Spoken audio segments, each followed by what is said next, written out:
to Season 5 of the Hey Girl podcast with your host and my mom, Bethany Needham. This season, we get to hear from some incredible new guests, and we're bringing back some of our faves. Each guest will share their story of running their race in their place, and we hope they inspire you to do the same. If you want more information or to connect with my mom, go follow our new Instagram at HeyGirlGram, friend us on Facebook at HeyGirlPod, or even better, join our brand new Patreon to get bonus materials, hang with my mom, and you get to help Hey Girl continue to grow and reach more people. That's pretty cool. All right, time to grab that seltzer and maybe a tissue box just in case. Here's my mom. Hey girls, and welcome back to another episode of the Hey Girl podcast. This week, I get to bring back my girl, Jenn Crider. Y'all, if you haven't heard her story from earlier episodes, definitely go back and take a listen. But Jenn, in a nutshell, she's a wife, she's a mom, she's a pastor, and I feel like even though I've not met her face to face, I consider her a friend. I can't wait for the day that travel and all of those things are easier than they are right now, and maybe we'll get to meet face to face, hang out, have a cup of coffee, all the things. But before we get to this episode, I just want to update you, let you know that this episode is going to be our last new release for 2020, but we're going to give you a couple weeks to go back, catch up on episodes, maybe do a re-listen to some of the incredible ones that were your favorite from seasons past or maybe just weeks past. And if you haven't already signed up for Patreon, this is your chance to do it, because now we got a couple of weeks where I get to spend some time with our Patreon people, check in with them, do some fun things. So we would love to see you over there if you haven't already joined. So all of these things, you can find them on my website, bethanyneedham.com. But also, guys, we're going to be highlighting a lot of fun stuff over these next couple of weeks, some of our favorite episodes on our social medias. So if you don't already, check us out on the Instagram, Facebook, all the places. We would love to talk to you over there, or again, we love getting your reviews and messages, all of our favorite things. So I know it seems early, but I am officially going to say Merry Christmas. I hope this is an incredible holiday for you. I know many of us are going with Plan B this year, but you know what? I love the fact that regardless of maybe what our traditions or our plans are, that this season we get the opportunity to celebrate not Plan B, but God's Plan A, which is sending his son, Jesus, to be born in a manger. Guys, what an incredible thing to just stop and remember the gift that we really are celebrating. So if you're like me, maybe you don't get to see the family you usually get to see, but you know what? I'm really looking forward to what God has over these next few weeks, and I can't wait to see you all again in 2021. So without further ado, go ahead, curl up with a cozy blanket, can of seltzer, however you love to listen to your episodes, and I want to reintroduce you to my dear friend, Jenn Crider.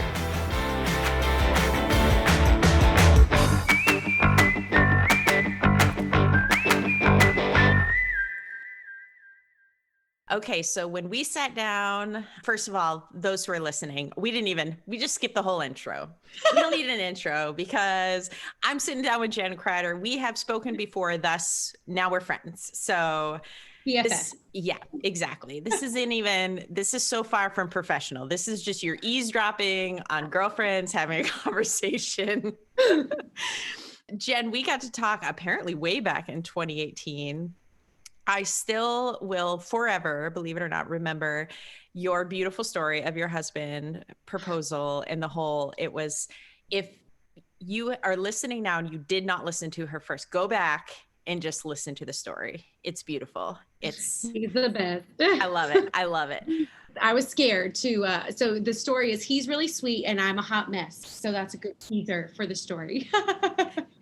So basically a Hallmark movie. Yes, exactly. I love it. So gosh, then a lot has happened. 2018. So let's just rewind back to first, just for a quick intro. just give some of our listeners who this is the first time hearing you, who are you, Miss Jenn Crider? Well, I'm so grateful to be chatting with you today. Yes, this does feel like just a fun call between friends. And so hopefully people enjoy kind of listening into that. I'm Jenn Crider, and I am in Nashville, Tennessee.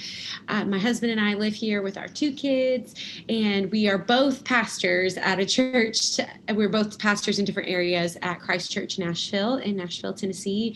And I've been here for about 10 years in different capacities. And so we are, parents working full time with young kids. So life is chaotic, and then, pandemic on top of it, even more chaotic, but good, very full and not boring. So that's awesome.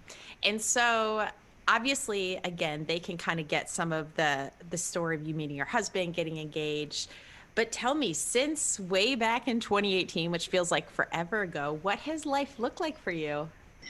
It does feel like forever ago. I remember that conversation so much, partially because it was my first podcast ever. So that was really fun and nerve-wracking and such a cool experience. But also, I guess, to just dive straight into the real life stuff. I remember it well because I shared in the interview that we were newly pregnant at the time. And then right before this episode released, we were miscarrying and having our second miscarriage. So I had to send you a quick text and say, could you please take that out? Because we were just trying to navigate that. And so that's why I remember it so much too. And so since that time, we did walk through 2 miscarriages back to back in 2018. And 2018 was just a hard year for a lot of, among some of my closest friends. There were 6 miscarriages that year, and we were all walking through that, and just different layers of loss. And so that was just a hard year. But then since that time, we had a baby girl, and she just turned 1. And so that's just been a fun experience to walk through. And I cherish it in such a different way, walking through those losses that we still remember, but then celebrating the life of our baby girl. So yeah, she just turned 1 in October, and then our son is 4. So that's super fun. So what are your kids' names? Yeah, absolutely. So our firstborn is Aiden, and his name came from a really crazy experience of kind of a prophetic word that somebody gave over him when I was pregnant. And we had thought about the name Aiden, and there was just this really cool experience where it was very much confirmed in one of those bizarre, like, signs and wonders ways that his name is Aiden, but that name means fire. And he, like, lives up to that name for the good and the hard. So he's our little fire. And then our daughter is Eliza and Elizabeth, and we call her Eliza. And they are the most night and day children of all time. She's just, like, chill and quiet and calm, and was a great, like, sleeper as a baby. And they're so fun, but they're totally opposite, which is really, fascinating to just watch and to get to, like, guide them throughout that. That's awesome. I have to confess, sometimes I feel like a little bit of guilt when I meet parents who put, like, a lot of thought and heart and everything into their kids' names. Not that I didn't, obviously it's a name, it's a big deal. But sometimes I look back and I'm like, man, if I had to do over again, I feel like I would have, searched the meaning of names, or because you're describing this, like, beautiful prophetic word and affirmation on this name. And I'm like, I was like with Andy, and he's like, when I was in Sunday school, he doesn't talk like this. I mean, he was like, when I was in Sunday school, I learned about Josiah, King Josiah in the Bible. And I was like, I should name my kid that. That'd be cool. And then I was like, cool. And that's my firstborn. Well, Aiden's middle name is Josiah, and I too, in, like, middle school or Sunday school, I loved the name Josiah from seeing that. I didn't have a ton of meaning necessarily, but see, now I feel prophesied and affirmed all in one. There you go. Perfect. And done, y'all. I may not have known it in the moment, but But yeah. And then my Mercy girl was just, it was a matter of complete shallow, like I loved Joy and Grace and all of that, like, but everybody was naming their kid Grace. Like literally I knew friends and I didn't want to steal their kid's name. And then we were like, same thing, driving in the car, which is apparently where we think of all of our kids' names. And he's like, hey, what do you think about the name Mercy? And I was like, it's cool.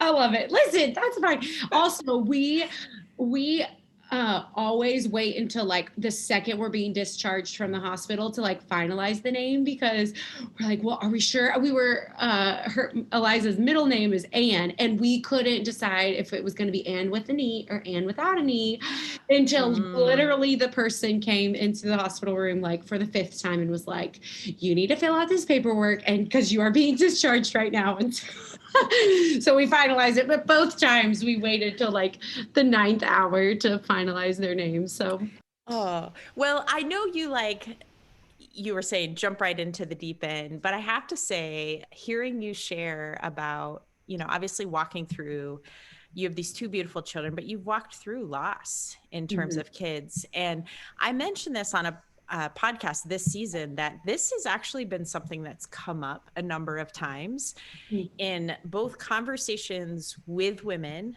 in interviews, but also like listeners who are writing in and talking about their own journeys with this.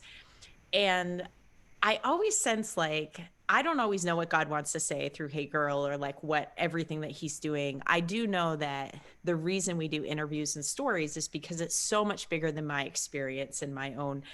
So even though I have not walked through, infertility or losing a child, I just really sense that this is something that's really heavy with women, of like, because there's just so many different stories and different, not one woman has the same story walking through this. And so I'm wondering, as much as you're comfortable, I know you're kind of in a different place now, but what did that journey look like with your husband? And even like speaking to these women who are kind of in the thick of it right now, like, which you will understand even more than I would, something that maybe would be an encouragement or a word for them. Maybe it's not even about encouragement. Maybe it's just, I hear you. Yeah. I am grateful that it seems like in the last handful of years that one gift of social media is that sometimes when it's used well, it can remind us that we aren't alone. And so I think in the last few years, as women have gotten more comfortable opening up with their own experience, it has opened doors for others to do the same, because many people are in our parents' generation, they experience miscarriages at some of the same rate, but never really talked about it. And so my mom and I talked about that, and she had a miscarriage at 10 weeks. And then before she later got pregnant with my brother and I. So that strange kind of both and, even in the reflection of that, of, we wouldn't be here probably if she wouldn't have had that miscarriage, but her processing that. But at the time she didn't share about that, and many women didn't. So I'm grateful that now it seems that women are more willing to share their stories, because we do realize how we need to know that we aren't alone. And it does affect, 1 in 4 pregnancies can end in miscarriage. And so that is a common thing, more than we realize. And so for my husband and I, when we experienced our first miscarriage, it was only at 5.5 weeks. And I took it very, very hard. I knew something was wrong from the second that I could tell that I was pregnant, even before it showed up on a test. Something just didn't seem right. And that was a very early miscarriage. And my doctor, who is awesome, was really kind to say, like, give me permission to name it a miscarriage, even though it was early, which was helpful for me. I think sometimes we, in any of our stories and with any loss or any difficulties, we can tend to pretend that there's this hierarchy of grief and what deserves to be grieved. And so sometimes when we aren't willing to name a loss for what it is, we're actually then in turn not willing to receive the healing that can come with it if we aren't willing to name it. And so my doctor was the one who actually encouraged me to say, this was a miscarriage and you can call it that. And that was a helpful permission for me. We didn't share much about that because it happened so quick, but we ended up getting pregnant right after that. And then the second miscarriage it ended up being around 9 weeks, but that was a whole different process we had blood work done. Everything looked good. We had an early ultrasound and heard the heartbeat and saw the heartbeat. And then we needed a follow-up because the heartbeat was good, but my doctor just could sense something wasn't quite right. And so we had a follow-up appointment, and at that ultrasound, there was no heartbeat. And so then we had to walk through decisions of what to do, to wait for my body to catch up and lose the pregnancy naturally, to have surgery. And that was just a hard thing to navigate. And so in that process, I reached out to friends and said, do you know anybody who's had this experience to help me process what we should do? And I got connected to a few women who to this day, I've not met them, who I talk to them every day throughout it ended up being about a week and a half, which felt like forever of a process of losing that pregnancy. And then those women also, when I got pregnant again, helped walk me through all the emotions with having another pregnancy and being scared and the both and of that, and just gave me space. And in the midst of that, with my husband and I we both got ordained January of 2019, right after that happened. And we happened to be pregnant at the time and didn't realize it on the day we were ordained, which is just beautiful looking back on. But it was important to us as pastors to share on social media. We're just comfortable with kind of being open books. And I totally understand that some people aren't, but we felt comfortable with that, and also felt like it's important to give voice to that, because then we started to see so many of other people in our circles were walking through miscarriages as well. And so we just shared about it on Instagram very openly and raw. And he shared about it as well. And he's actually been very vocal too, which especially for guys and dads, there's even more kind of a strange stigma of talking about how that loss feels to them, because while they don't feel the physical effects, they do experience it a lot. And so through that process, immediately I got so many messages from women who had walked through that and said, I never shared this with anybody, or it just opened up freedom for me to kind of realize that I wasn't alone in that. And then also since that time, the amount of people that my husband Scott and I have gotten to walk with, who they know they can turn to us if and when that experience has happened to them, that's been a beautiful thing for us to then get to share the compassion that we receive from other people. So I guess in words of encouragement, I think that it's important to name the loss and not feel like just because somebody's loss is greater that yours doesn't deserve to be grieved. I think that there doesn't need to be a hierarchy of grief. And I think reaching out to community is so important, to talk to others who've gone through things, even if they aren't the same, but to let other people into your journey as you're comfortable with is important. And to give yourself space to heal and grieve and let yourself feel all of the emotions. And, this season of COVID, we're all experiencing loss in different ways. And I think what we've realized is we, especially as Americans, and even as the American church, more so than I would say other cultures of Christians, we don't understand how to grieve. We don't understand how to process loss. We don't have a lot of tools to walk through some of those collective grieving times or personal grieving times well. I think we're scared sometimes to open that box when really, the gospel, Jesus is near the brokenhearted, and he comes alive to so much more in those seasons, I think the nearness that we experience with him when we do allow ourselves to acknowledge loss and grief and allow him to sit with us in it. And like Jesus wept, we sometimes can that we can just bypass that text that Jesus wept, and it's the shortest verse in the Bible. And so that's just fun trivia. But really how beautiful it is in that story of Jesus and Mary and Martha, and in the raising of Lazarus, that before Jesus raises Lazarus, he bears witness to the grief of Mary and Martha, and he weeps with them, and he's overcome with emotion. Like he knew he was going to do a miracle, right? Like he knew he's God. So he knew he could do a miracle, and he was going to do a miracle. And he didn't say, hey, stop your crying so that we can just get right to this miracle. He like bore witness to their grief. And I pray that that's something that I learned a lot more through walking through our miscarriages. But I hope that that's something that, if we're willing, that we can also learn from this season as a culture, that we don't have to be afraid of those hard things or sugarcoat them or pretend like they don't exist, or pretend that just because somebody's loss is worse, that ours doesn't deserve to be grieved, because Jesus bears witness to our grief with us. And through that, the healing that comes is so much deeper than if we just kind of gloss it over and keep moving on. Not too much.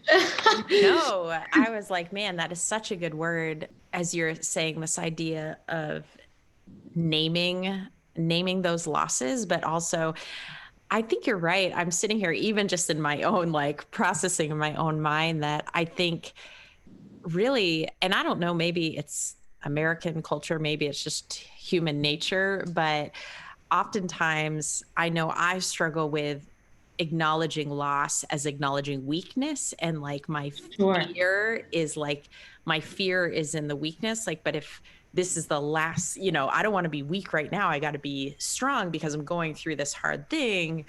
And so we almost want to like pretend like it's not affecting us that much, or not really acknowledge. Or I wrestle sometimes with feeling like it shouldn't be that, but in the grand scheme of like, how many of us, when we didn't want to eat the rest of our dinner, got to hear the like, well, there are children starving in Africa. And you like, there's always this kind of like, which is absolutely true. And the same is like, yeah, there are people that are, if you just stand back and look what they're going through, seems like this such a bigger whatever it is. But the reality is like, our hurt, our loss, our grief is real to us. It's what we are walking in. And like, how do we walk in that in a way that acknowledges it? I learned a little bit about this walking with a friend and her daughter through cancer. And one of the things that they had said to her daughter was to name her tumor. Like, we gave her tumor a name, almost like personified this battle that she had with, and it allowed her daughter to talk about, like, versus just talking about cancer as this big, but like, and I apologize to all the Charlies out in the world, but her tumor was Charlie. But it really did kind of give this different, to be able to like speak very specifically about like, I'm really upset about Charlie today. Like, I want him out. I want to get lost. Like, all of these, like, what would it look like to actually not necessarily name, but we were talking about names earlier. Look at how we tied this together. Wow. That is crazy. I know, right? But like, really giving a name to, this is my hurt, the loss, and yes, without feeling this need to compare. And I loved even what you said after that about how that's where like we can actually experience true healing. Like, we can't heal from something where we won't acknowledge is there. Like, it can fester and sit. Well, that's a gross imagery, but you know what I mean? Like, it's true though. It's true. Yeah. And I don't know. I just think it's such a good word for what you've walked through. And I'm just thinking for people, anybody through loss or whatever it is that they're facing. And you mentioned it, but man, my first thought was talk about transitioning to 2020 and all that this whole year has been. And what does it look like for us to, I guess, acknowledge the fact that there is loss in this, even for those of us who want to, and I am this way, we want to be like, but I'm so blessed because, you know, my husband still has his job, whatever, like we want to name, and that's not a bad thing to like, but like, what does it look like for us to stop and be like, but I'm mourning the loss. Like there is a loss for all of us, you know, whether it's recent, like the loss of spending time with family, that I just want to be able to travel and see my family, and I can't do that right now, or whatever it is. So yeah, I think we struggle so much with anything that involves a bit of the both and that if we acknowledge loss, for instance, that gratitude can't coexist at the same time, which is such a yes. myth. But we believe it in our culture. We believe it in the American Christian culture in so many ways, which when we think about it, really so much of the gospel, so much of who God is, when you think about the Trinity, you can't think of it in these super literal, how is God fully God and fully man, right? Those two things coexist at the same time. In Advent right now, which is my favorite season always, and has been such a profound season, especially the last 5 years or so, because it just invites us to stop a little bit and wait and really even contemplate just how unbelievable it is that the God who created everything came as a baby in the most unexpected way. And, you know, over the last 4 years, it's looked different as I found out I was pregnant right before Advent with my son. And so walking through that, you know, as a first time mom. And then the next year, my dad had a stroke, and right before Advent, and walking through and feeling that nearness of God, who is God with us in the midst of us navigating him walking through his stroke. And he's physically fine now. There are still some things that are different since the stroke, but especially right afterwards, that was just an interesting thing to walk through, where I experienced God with us in such a profound way. The next year, walking through our miscarriages, and then being prepared to get pregnant again, and then having a new baby. And each Advent season has been this like fascinating marker to me. And so then this year, although we've kind of been, you know, in Advent for 6 months, it feels like in some ways, just what that really means to lean into that both and to the revelation that these things can coexist, that this God of all gods, the God who created Mary, had to be cared for by Mary. Like, what a fascinating concept. And you know, the king of the world being born through the trauma of labor. And so these things that, like, when we look to it, sometimes I think we are afraid, or maybe we believe some sort of lie that like our faith has to be like this pretty like bow tie thing, when really, when you look at it, it is so not. And that's what's beautiful about it.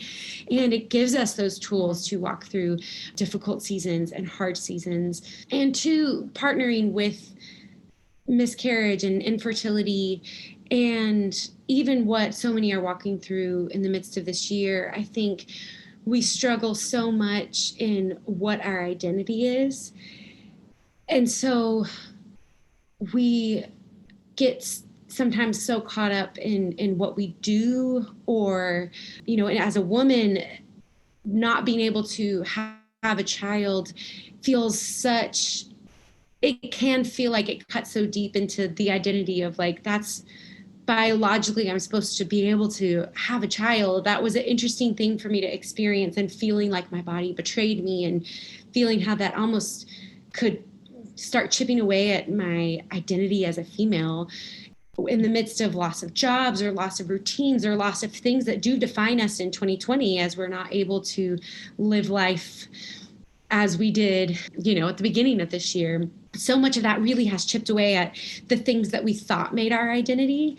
And I think the invitation of that is that, and it's scary, but it can bear a ton of fruit, is that it forces us to confront who we truly are at the core of our identity, not just what we do, or not just who we are in social settings, or not just who we have become in our jobs or in our roles in our community or whatever. It forces us to kind of look inwardly as some of those things have been stripped away. And that is a really scary process for so many of us, again, because I just think we don't have many tools, especially in America for some reason, because we're such like an achiever in everything. We want to be the best, right?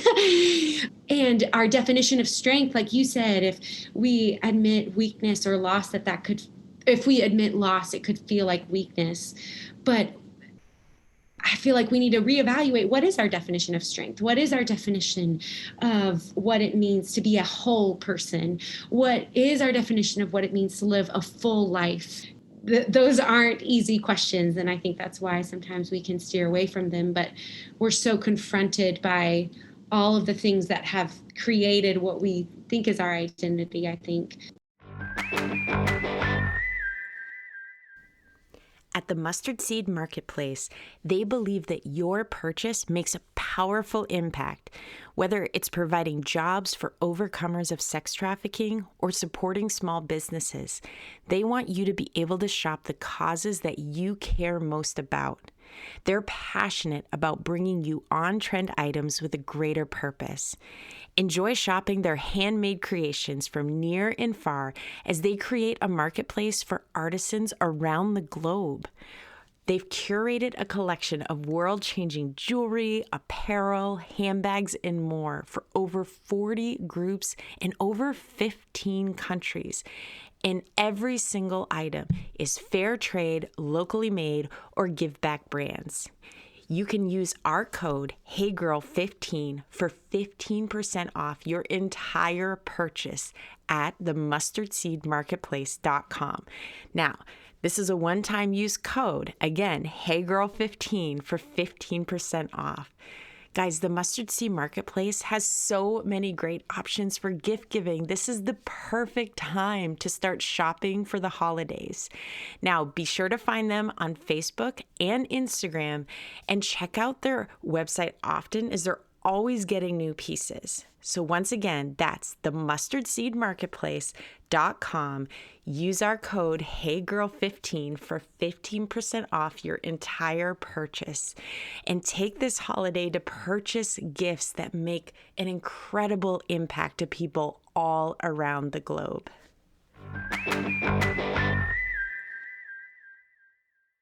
I love that too, the both and. Even just thinking about, I've joked with friends that, the theme of 2020 is pivot. Like what you think and then what is.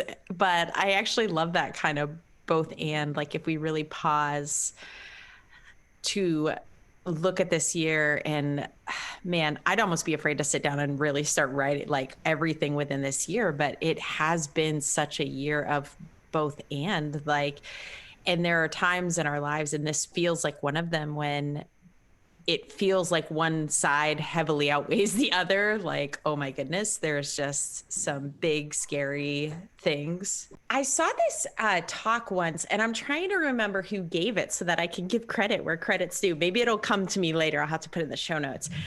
But the visual that he gave in his talk is what forever stands out in my mind. And he was using basically like rubber bands. And he was taking these rubber bands and stretching them between these 2 points. And as he was describing this message, he was giving kind of this both and kind of perspective on so many things. And at the end, his whole challenge, or the thing that kind of stuck out in my mind, is how we want to live on one side. Like we want to figure this out. We want to be on this side, or we want to be on this side. He's like, but the hard thing for all of us to really grasp and to embrace is that most of our lives, we are called to the tension. Like we live in the tension, and it's not one or the other. And like you said, it's the both and. And I just remember it being, I'm sure no one else was as caught off guard as I was, just like, because I realized in that moment, for someone who like prides herself on being in the gray all the time. Like, I don't like it, like right or wrong, black and white. Like I'm kind of in that gray. I definitely feel that discomfort and like unsettledness when things are not like, I just know, Yeah. like when it starts to get kind of fuzzy. So yeah, in terms of this year, I think that's been a big wrestling for me, is just, and a lot of it is the uncertainty that really we live in all the time, right? But for some reason, this is just highlighted like, oh, so what you're saying is like, we've really Exactly, never been in right. Like we've been control. an illusion of control, but not truly control. And that's such Yes. a, interesting thing. I'm sure I shared this 2 years ago, probably, because anytime that I can share a quote about my great aunt who's 95, and her name is Ann Smith, and she is a true saint. But there's many, many quotes of hers that I live by, and I have to remind myself every single day. But one of them is, she said, she's just so profound. And she said to me years ago, I mean, maybe 15 years ago, Jenn, I've learned that we are supposed to live life towards fullness and not completion. And she said, I'm so grateful that at the time, 80 years old, but she's, reiterated this now that she's 95 even. She said, I'm so grateful that I am not complete yet, because it means God's not finished.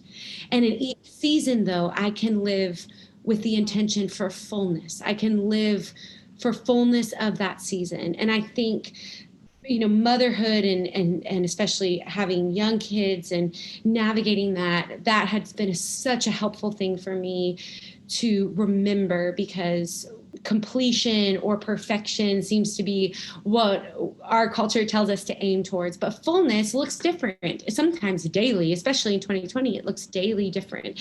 Fullness at the beginning of the pandemic, when our young kids were home and no daycare and working full time and not going anywhere, fullness then looked drastically different than what fullness looked like a week prior to that. That doesn't mean that fullness for the season that it's in is, you can't compare the two. It's very relative. And that has helped me so often kind of think about, what does fullness look like in a specific season, which is so different. And I still struggle with it. I still struggle as a mom with young kids, that fullness in this season feels like sometimes I just don't have the same capacity at the church to work the same amount of hours that I did before I had kids. And I struggle with that sometimes. But if I'm looking at fullness for this season, then that is beautiful and wonderful and whole. Nothing's missing just because comparatively in a previous season it looked different. And in 2020, what fullness looks like for our lives looks so different, but it doesn't have to be less than.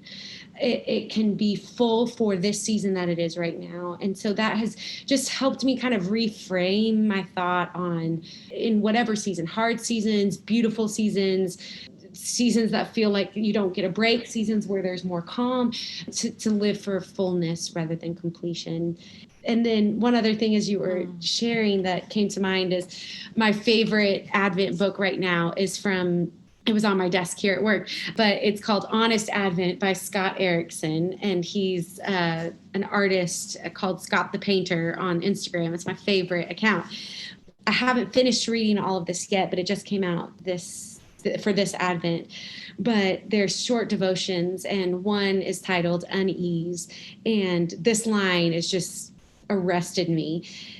And he says, there was a moment when the presence of God was felt as the unease of morning sickness. Don't be surprised if your current unease is that same exact avenue of presence.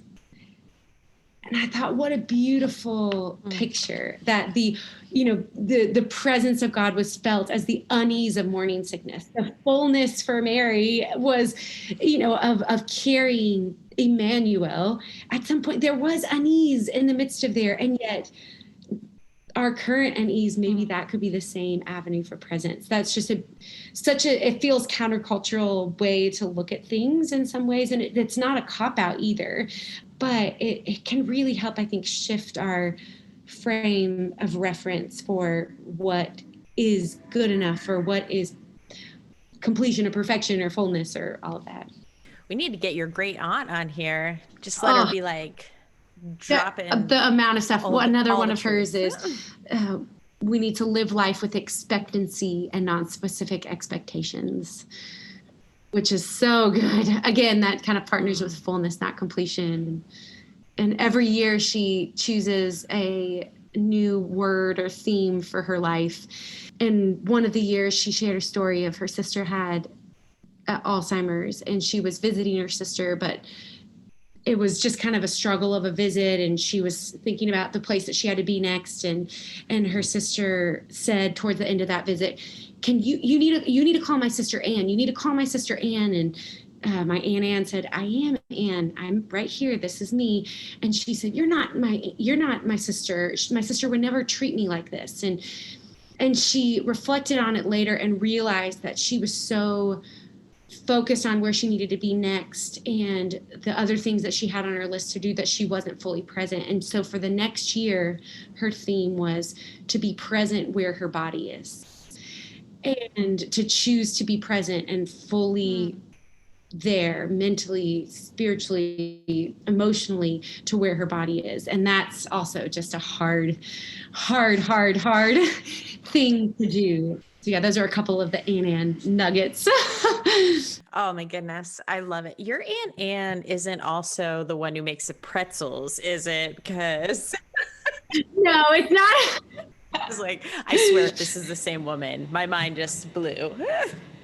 Jen, I feel like I have just sat in this whole thing and just like, I needed to hear these words, even if we didn't release this and send it out to people, which I know will be a gift to so many, but I'm just grateful.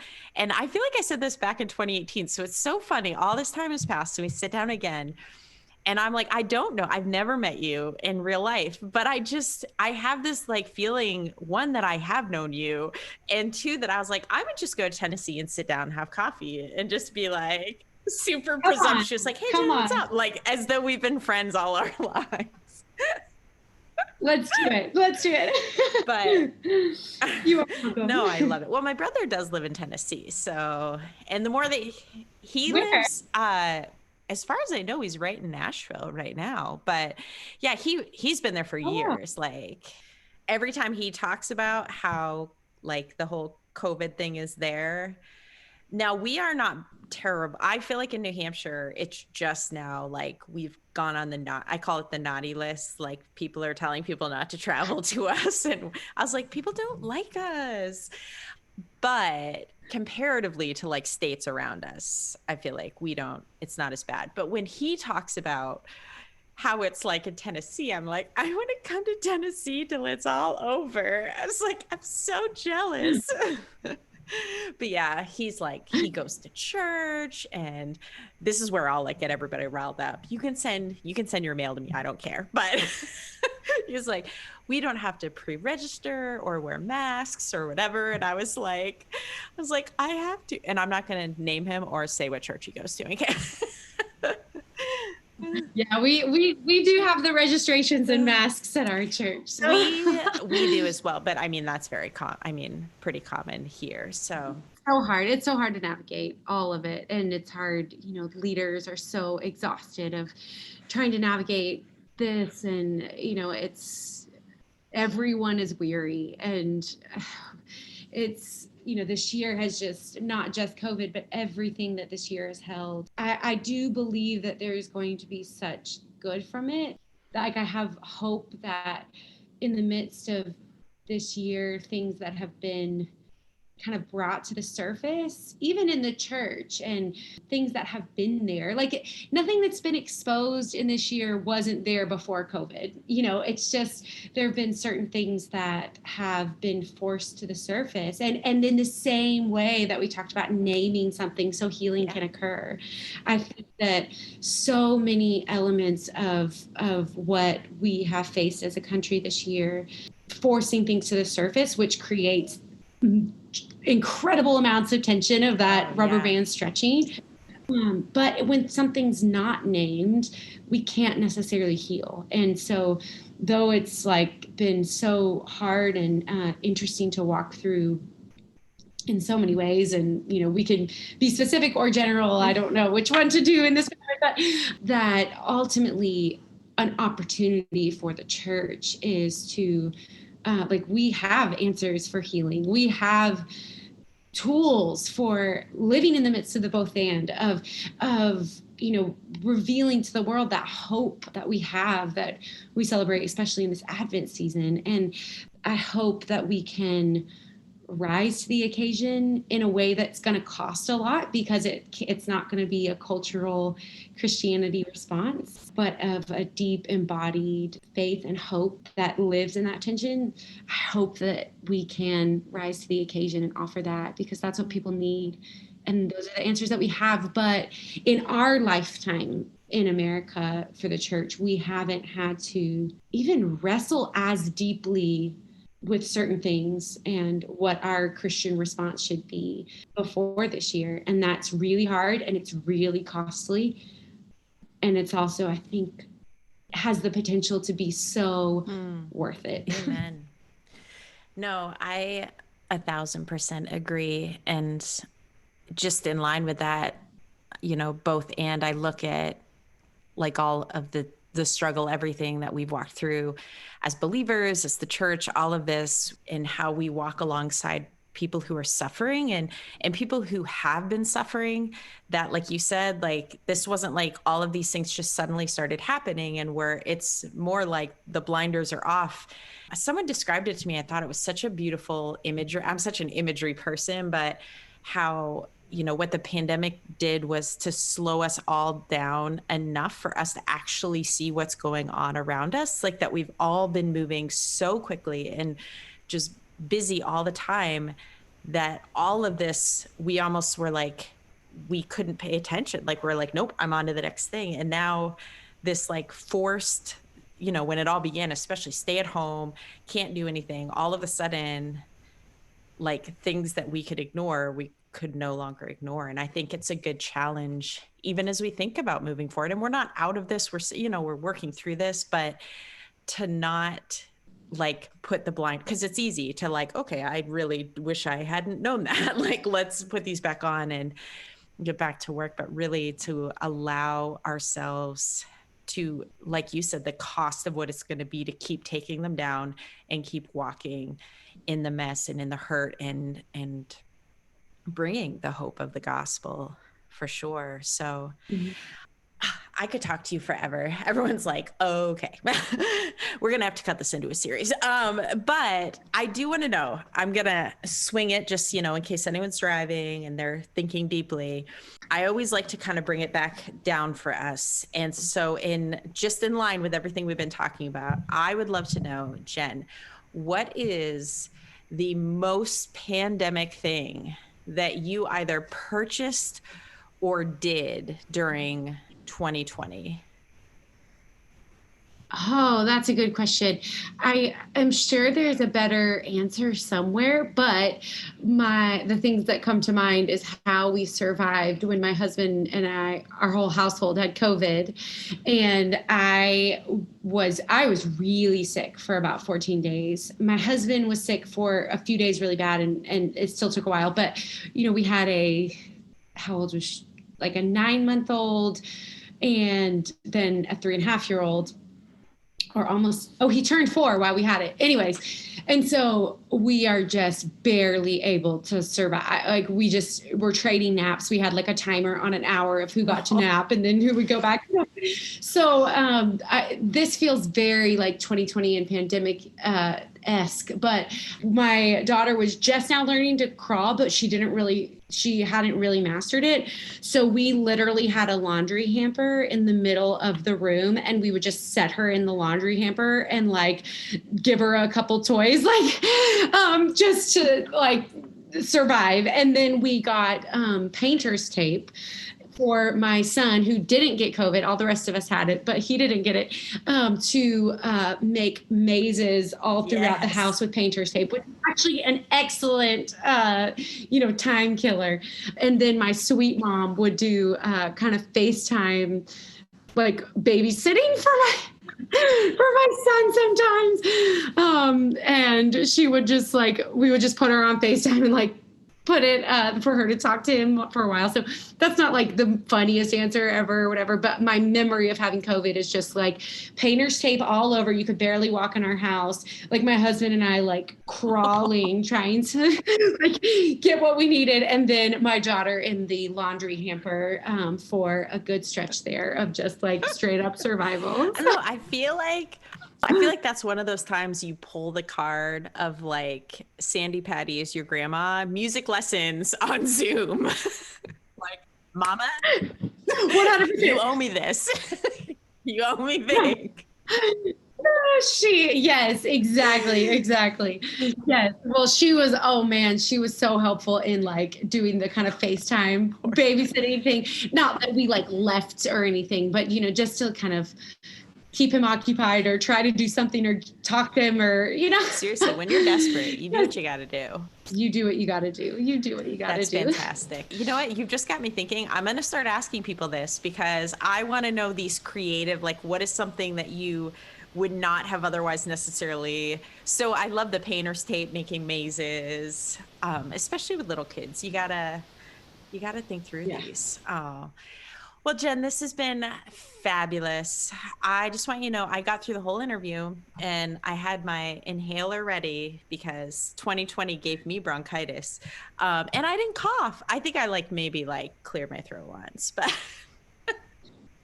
Oh, no. Oh, well, that's good. Maybe you're on the up and up. Or I'm getting it off of here and hack a lung over in the corner. No. Up and up. We're going to speak that.